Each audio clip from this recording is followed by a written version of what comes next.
Democrats see Colorado's 8th congressional district from Denver's northern suburbs to Weld County as a pickup target this year.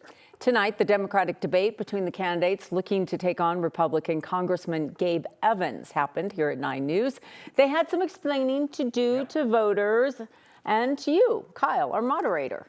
Yeah, for State Representative Manny Rutinel, the explaining was why he will not clearly answer about his changing positions on key issues. First, though, to former state rep Shannon Bird, who had to explain why, as a centrist Democrat in the state legislature, she sometimes voted with Republicans against a ban on so-called assault weapons and against a measure to keep ICE from raiding schools.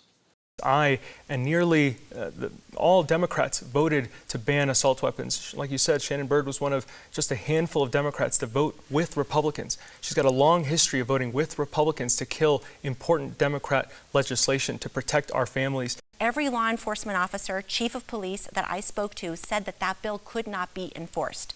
And then beyond that, the bill sponsor himself admitted on the House floor that the bill was unconstitutional. Shannon Bird was the only Democrat to vote with Republicans to allow ICE to raid our schools and hospitals, to allow ICE to cooperate with police. I have been very clear that I have never voted to allow ICE into public schools or hospitals.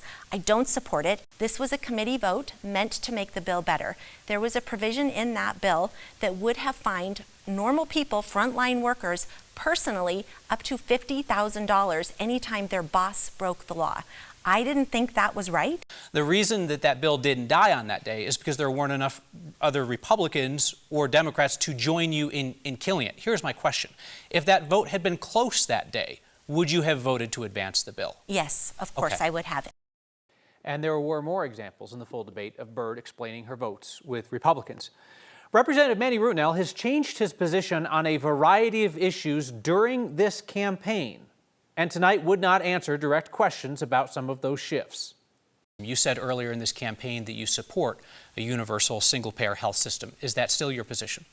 Look, I grew up on Medicaid, and so I know how important it is for us to be able to have affordable, accessible health care. I think that we need to be pushing for a public option, and we also need to be restoring the cuts to Medicaid and the Affordable Care Act that Donald Trump has inflicted on the people of this district. We need to with respect, sir, that's a lot of words, and none of them are an answer to the question. You said earlier in this campaign you support a universal single-payer health system. Is that still your position? We need to be looking for actionable solutions. With respect, what should voters discern from the fact that you won't answer a question about your own position earlier in this campaign?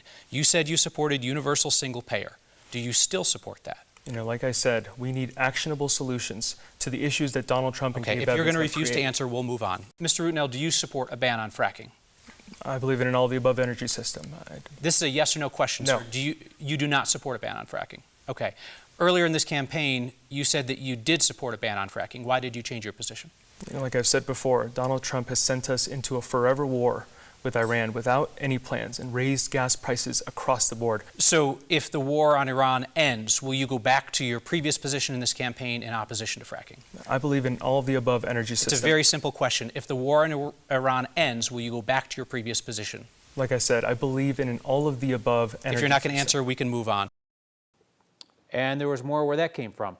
You can see the full debate right now on 9news.com or on the next YouTube channel. Say Colorado's 8th congressional district is expected to be one of the most competitive in America this year, and the 40% Latino district has always been represented by a Latino. We will talk about that coming up at 9:30. Yeah, some tough questions for them that Well, it's questions about their own record. I mean, Right, and they it wasn't like, what'd you do in 4th grade? I mean, it's the just struggle to get clear answers was real. the struggle was real. The That struggle was real. deeply real, Kim. Yeah. And I know we've talked about there's no real polling here, but it does appear that both of them are thinking it's really close. They both have enough money to poll it. There's been no public polling that we Yes. have seen. They both have the money to poll it, and they're acting like the race is close. Both of them are lighting into each other pretty good.